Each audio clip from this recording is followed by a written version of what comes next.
ఆకాశవాణి ఈనాటి రసమయ కార్యక్రమంలో శ్రీ ఎస్కే షరీఫ్ గారి స్వీయ కవితలు వింటారు. శీర్షిక: రంగస్థలం మీద ఒంటరినై. నువ్వెప్పుడూ శబ్దాన్ని మోసుకొస్తావు. నక్షత్రం చిగురించే వేళ మాటల్ని వెలిగించి దీపాల వెలుగులో నీ నీడ వదిలి వెళ్ళిపోతావు.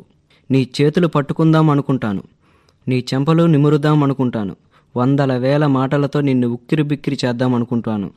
మాట గొంతులోనే ఉంటుంది, నేను గుమ్మం దగ్గరే ఉంటాను. నువ్వు కూర్చోకుండానే, నుంచోకుండానే, మాట్లాడుతూ జవాబులు అడగకుండానే ప్రశ్నిస్తావు. అడగని ప్రశ్నలకి నువ్వే జవాబిస్తావు. నీళ్లకుండ చెమర్చినట్టు పక్షుల ప్రస్థానంలాగా నిన్నటి స్వప్నం గురించో, మధ్యాహ్నం చెట్ల గుంపులో ఒంటరి పక్షి పాట గురించో ఏం మాట్లాడేవో, ఏం విన్నావో, ఏమన్నానో తెరపడ్డాక రంగస్థలం మీద ఒంటరినై నిశ్శబ్దాన్ని శ్వాసిస్తూ నేను. దర్శనాల వేళ. శీర్షిక: పదానికి అర్థాన్ని అందిద్దామని అనుకుంటావు. పదమే అపరిచితం, అర్థం పరిణామక్రమంలో ఆఖరిది. గుదిగుచ్చి దండల వాక్యం పదార్థం ఇప్పుడు వాచ్యమైంది. శబ్దం ఆకాశం, ఉచ్ఛ్వాస నిశ్వాసల చక్ర భ్రమణంలో నిశ్శబ్దం అవతలగట్టు. అబద్ధానికి బూజులా వేలాడుతూ నిజం. భుజాల మీద వాలిన పక్షుల కాళ్ళ సందుల్లో నుంచి జారిన విత్తనాలే జ్ఞానం. ఎక్కడి నుంచి ఎవరు వచ్చారు, ఎవరు ఎక్కడ సేదదీరేరు. రహస్థిరాలు తరించే ముందు సరస్థిరాలు దాటి రావాలి. అంకెల లెక్క కాదు, ప్రమాణాలు తెలుసుకున్నాక ప్రణామం చెయ్యి. ప్రాణాయామం ఎప్పుడైనా చేయొచ్చు. ముందే అంటుకున్న కపిలవర్ణంలో సోక్రటీసు ప్రశ్నల పరంపరే.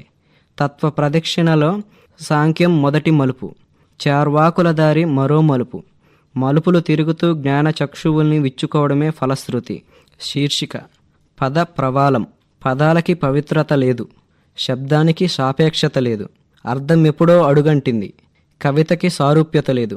అద్దాల గదిలో అబద్ధాల మాంత్రికత, యుద్ధాల గడిలో అవ్యక్త బాష్పజలది. బాధా పరిష్వంగంలో మాటల కందదు, గాథ చెమరిస్తుంది, కాలార్ణమవుతుంది. వలల్లో పడేది కాదు, ములిగి నిండా ములిగి నిలువీది చేసే పగడాల వేట. కాలచక్రంలా తిరగదు, 4 దిక్కులు 8 మూలలు ఆవిరిపడుతుంది.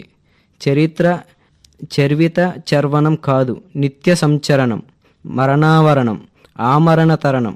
సుదూర తీరాల యానానికి నిప్పుతోడు, జననావశేషాల జ్ఞాన సంచితం జోడు. పదం ఎప్పటికైనా పదును తేలుతుంది, జంత్రధ్వనితో ద్వీపాలు తరిస్తుంది, మంత్రమవుతుంది, కవితా మంత్రణమవుతుంది, కాలాన్ని దాటి అంతర్గామి అవుతుంది. నువ్వు వచ్చావనే సంబరం. శీర్షిక: నువ్వు వచ్చావనే సంబరం కాసింతసేపే. కౌగిలింతలయ్యాక, ముద్దులయ్యాక మాట మొదలవుతుంది చూడు, అప్పుడే అనిపిస్తుంది ఈ కలయిక విషాదాన్ని మోసుకొచ్చిందని. ఎత్తి పొడుపులతో భాష హొయలు పోయినప్పుడే నువ్వు ఇక్కడ లేవు, ఇంకా మన మధ్య మౌనమే. విరిగిపోయిన పాలు మరింకా కాఫీలోకి పనికిరావు. ఎప్పటికో కాస్తంత గాలి తగిలి ఉక్క సర్దుకుంటుంది, ఇంకా అంతర తరంగాల గమకం మిగిలే ఉంటుంది. కంటికి పెట్టుకున్న కాటుక ఎర్రగా ఉంటుంది, పెట్టుకున్న ఎర్ర తిలకం నల్లగా ఉంటుంది. కుట్టేసిన పెదాలు కిటికీలేని ఇంటిలా. అన్నీ సర్దుకుంటాయి తిరుగు ప్రయాణం నాటికి. సముద్రం ఒడ్డున చేతులతో తవ్విన చలమలా కళ్ళు, రెపరెపలాడుతున్న జెండాలా వణికే పెదాలు. అస్తమానం వేళ చెదిరిన ఆకాశం సంచితో తయారవుతుంది చీకటి చేతులూపుతూ. మన మధ్య దూరం లేదు, ఎవరికీ తెలియనంత దగ్గరితనం మాత్రమే. శీర్షిక: కొత్త కథకి మొదటి మాట. రహస్యాలన్నీ ఒకళ్ళకొకళ్ళు చెప్పుకున్నాక దేహం మాత్రమే మిగిలింది. దేహానికి రహస్యాలు లేవు, ఉన్నదంతా ఎగుడు దిగుళ్ళే. మనసే నిండా మునిగింది వడగల్లవాన. ఎవరు పైన ఎవరు కింద, మెడవంపులోనే మెరుపులు.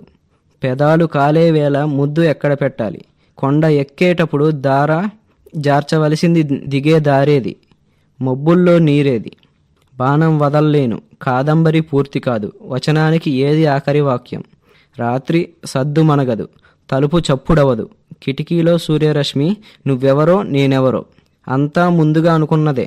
వచ్చినప్పుడు వెళ్ళిపోయావు, ఆషాఢం వచ్చేదాకా ఆగడం కుదరదు. మబ్బుల్ని ఇప్పుడే రమ్మను, ఓ కబురు పంపించాలి. అద్దం లేని గదిలో పుస్తకంలోనే ముఖం చూసుకోవాలా? ఉత్తరంలో రాయలేని అసక్తత కొత్త కథకి మొదటి మాట. శీర్షిక: మాట సీత కన్నేసింది. కలలోనూ మెలకువలోనూ, మాటలోనూ మౌనంలోనూ నాంది వాక్యం కోసం వెతుక్కుంటూనే ఉన్నా. బైరాగిని, శిస్లాని, వీరభద్రుణ్ణి, బోధలేర్ని, రూమీని, వేమోని చదువుతూనే ఉన్నా. ఉదయాన్ని, అస్తమయాన్ని, సముద్రపు అలల్ని, పిచుకల సవ్వళ్ళని, నీటి చలమల దగ్గర పావురాల కువకువల్ని, ఆడుకునే పిల్లల్ని, పొదవుకునే జంటల్ని చూస్తూనే ఉన్నా. ప్రవాస ప్రవాహంలో ఒంటరి గంధర్వుల ఇసుక గడియారం చప్పుళ్ళు కూడా వింటూనే ఉన్నా. అయినా పదం కదలడం లేదు, వాక్యం నిలవడం లేదు, ఇసుక తుఫానులో ఓయాసిస్సు కానరావడం లేదు. ఈ దిగుడు బావి పెను వేసవి తాకిడికి ఒట్టిపోయింది. ఊపిరి తీయడంలోనే జీవితం సరిపోతుంది. కాలనేమి కలవరపాటులో మాట సీతకన్నేసింది. కాంతారాంతరాలలో పద్యం వెదురు విత్తనమైంది.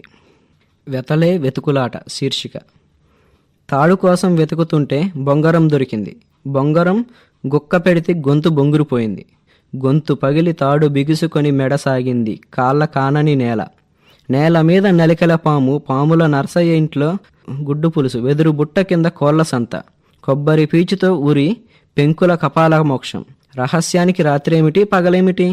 అసుర సంధ్యవేళ ఎల్లడలా రక్తం తుడిచేసిన చెరగని భక్తి మరక. దేవతల లీలావతి గణితంలో పితృహంతకుడు ప్రహ్లాదుడు. శీర్షిక. మధ్యధరా దుఃఖం. దుఃఖాన్ని ఎప్పుడైనా కొలిచేవా? ఘనీభవించిన దుఃఖం, కల్లోల మధ్యధరా సముద్రం, అగాధపు లోతు తరిచి చూసేనా? ఇంతకీ దుఃఖానికి దేవత ఎవరు? దాహార్తి నివారణ కోసం బలికోరే రుద్ర పాత్రలను ఆహ్వానించే దేవీ దేవతల వలె కన్నీళ్లు కుండలతో స్వీకరించే అప్రాచ్య దేవత ఎవరు? వికలిత మనస్సులను ఆనందించే మహిమాత్ముడెవరు? ఏ ప్రార్థనా గీతంతో కొలవాలి? అనంత దుఃఖాన్ని ప్రసాదించినందుకు ఏ టోపీ దించి కృతజ్ఞత తెలపాలి? ప్రీతి కోసం ఏ కీర్తన వినిపించాలి ఇప్పుడు?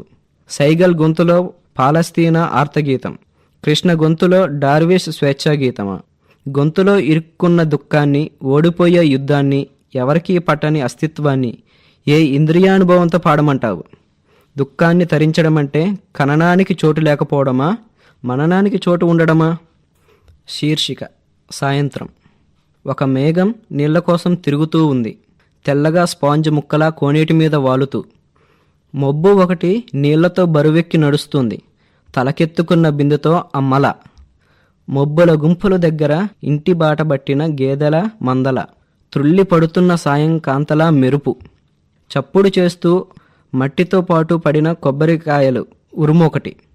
ఇంకా జల్లు పడుతుందని ఎక్కడ్నుంచో ఎగిరి వచ్చింది తూనీగా. గాలి చడి చేయకుండా కంటి అద్దం మీద చినుకు. శీర్షిక. 5 కవితలు. మొదటిది గాలి రొద. ఆ దుర్గంధానికి ఊపిరాడక గాలి ఉక్కిరిబిక్కిరై అల్లాడుతుంది. పారిపోవాలని ఒకటే ప్రయాస. పొగచూరిన ఊపిరితిత్తుల గుప్పిట నుంచి గుంజుకొని బయట పొగగొట్టాల నుంచి కళ్ళు మూసుకు జారి పచ్చటి పైరు మీద వాలి నువక్రాన్ ఘాటు ఒళ్ళంతా పట్టుకొని అరుస్తూ సముద్రం మీద పడి పారబోసిన చమురు మడ్డిలో చచ్చిన చేపై తేలింది. దాక్కుందామని అదే తాపత్రయం. ధ్వని కంపనాలకు దడపుట్టి నిశ్శబ్దంలోకి తప్పుకోవాలని.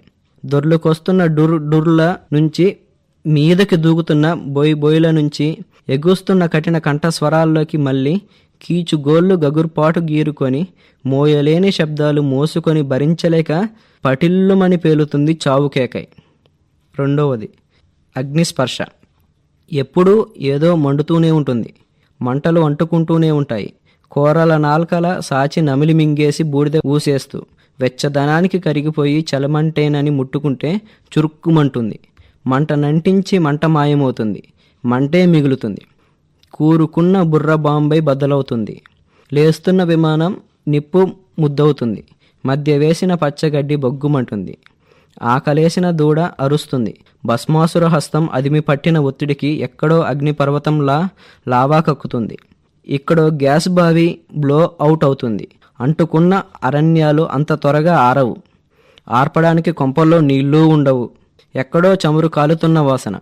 వంటిల్లే వల్లకాడు. శవాలకు స్పర్శ తెలియదు. అయినా ఎర్రగా అంతటా ఏడుపు. అయినా గొంతుకలు మర్యాదగానే నడుచుకుంటాయి. అందుకే ఇంకో అగ్గిపొల్ల ముద్దు పెట్టుకోక మానదు. మూడవది మబ్బుల్లో బొమ్మలు. రెక్కళ్ళు విప్పుకున్న దూది కొండల్లో చెట్లు, ఏనుగులు, కొండ సిలువలు ఇంకా ఏవో అగుపడినట్టే పడి మాయమవుతుంటాయి. వాటి కిందగా ఒంటరిగానో గుంపులుగానో దేన్ని పట్టించుకోకుండా రెక్కలాడిస్తూ పోతున్న పిట్టలు. ఆకాశానికి రంగురంగుల నిప్పంటుకుంది. మబ్బులు కాస్త రంగు పుంజుకొని సాయంత్రపు షికారుకు బయలుదేరతాయి. ఎంత కొత్తగా రంగులద్దుకున్నా బొమ్మ బాగా కుదరలేదని ఇంకో పడమటి పొద్దుని చెరిపేస్తుంది రాత్రి చీకటి తెరలు దించేస్తూ.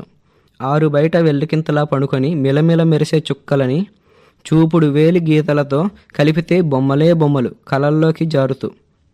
నడిరాత్రి ఆకాశంలో పెళ్ళవుతుంది. మెరుపుల దండలు, ఉరుముల మేళాలు, మంచాలు హడావుడిగా వరండాల్లో ఇరుక్కుంటాయి. ఇప్పుడు నీడ కోసమో వాన కోసమో వెతికే కళ్ళకు మబ్బుల్లో బొమ్మలు కనపడవు. వెలుతురు కోసమే వేచే వాళ్లకు చుక్కల్ల మినుగురులు అక్కర్లేదు. 4వది నాలుకపై వాన చుక్క. పిల్లలమంతా మళ్ళీ రెక్కలు విప్పుకున్న సీతాకోక చిలుకలమవుతాము. కట్టుతాళ్ళు విప్పుకున్న లేగదూడల మళ్ళీ బయట కురుకుతాము. నోళ్లు తెరుచుకొని ఆఖరి వానచుక్కలు అందుకుంటూ మా కాగిత పడవలు, కర్ర ముక్కలు, కాళ్ళు చేతులు వగేరా సరంజామాతో సిద్ధమై మా పనిలోకి దిగిపోతాం. వాన నీళ్లన్నీ మాకందకుండా పారిపోవాలని చూస్తుంటాయి. పాడుకుంటూ పారిపోతూ చిట్టి చిట్టి పాయలై కలిసి చిన్న కాలువలై మట్టిని కోసుకుంటూ రాళ్లను మీటుకుంటూ చెరువు పెద్ద కాలువ నిండు చూలాలవుతాయి. ఊరంతా తలస్నానం చేసి ఎండ తువ్వాలు వెతుక్కుంటున్నట్లుంటుంది. తడిసిన పావురాలొక్కటొక్కటే గొడి గోపురానికి చేరుకుంటాయి రెక్కలారబెట్టుకుంటూ. ఎండ వాన ఆటలో దొరికిన దొంగల్లా చిన్న పెద్ద ముద్దగా తడిసి ఇళ్లకు చేరుతుంటారు పొలాల నుంచి బురద చెప్పులేసుకొని. అదుగో అనేంతలో వరద గుడిని చెరిపేసి పొద్దు కొండల్లోకి జారిపోతుంది. మేము మట్టిని వదల్లేనట్లే ఇళ్లల్లో నుంచి వచ్చే పొగ కూడా బెంగగా ఊరుని చుట్టేసుకొని ఉంటుంది. ఆ మునిమాపు వేళ పెద్దాళ్ల పిలుపులు కేకలై మాలో ఒక్కొక్కరిని లాక్కెళుతుంటాయి. ఆ మెత్తటి మట్టిని చల్లటి నీళ్లను అయిష్టంగానే అక్కడే వదిలేసి గుడ్డి వెలుతురులో ఇల్లు చేరుతాం అయిష్టంగానే. 5వది మట్టి వాసన. నేలంతా చిన్న చిన్న దేశాల్లా విడిపోతుంది. ఒక్కడికి కూడా ఇరుకయ్యే దేశాలు విసురుతున్న పలుగులకు ఒక్కో మట్టిగడ్డ విరిగిపడుతుంది తలకిందులవుతూ. పైన ఎండ ఒకటే దేహం, ఒళ్ళంతా నోళ్లే, నోళ్ళంతా ఆవిరైన నాలుకలే. చిటికెడు తడి చల్లగా తగలదు, పిడికెడు ప్రాణం పచ్చగా కల్లబడదు. మిగిలింది ఊడ్చుకుపోయిన గింజల జాడలు, పెకిలించుకుపోయిన మొక్కల వేళ్ల గుర్తులు. ఓ మొబ్బు, ఓ మెరుపు, ఓ ఉరుము. ఎండకి కాగిన మట్టి తొలకరి వానలో తడుస్తున్నప్పుడు విడుస్తున్న వాసన గుండెల్ని నులివెచ్చగా నింపేస్తూ ప్రాణాలు లేచి వస్తాయి మెత్తబడ్డ నల్ల మట్టిలో నుంచి పచ్చగా. అన్ని దిక్కుల్లో ఒకే రంగు జెండాలు ఆకుపచ్చ సామ్రాజ్యంలో. కనపడని మట్టి ఎంత కడుక్కున్నా వదుల్చుకోవాలనుకున్నా వదలని మట్టి అడుగుల్ని మెత్తగా హత్తుకుంటూనే ఉంటుంది. పాదాల్ని గట్టిగా పట్టుకునే, ఒంటిని ఎప్పుడూ చుట్టుకునే. మీరింతవరకు రసమయి కార్యక్రమంలో శ్రీ ఎస్కే షరీఫ్ గారి స్వీయ కవితలు విన్నారు. ఈ కార్యక్రమం ఆకాశవాణి కొత్తగూడెం కేంద్ర సమర్పణ.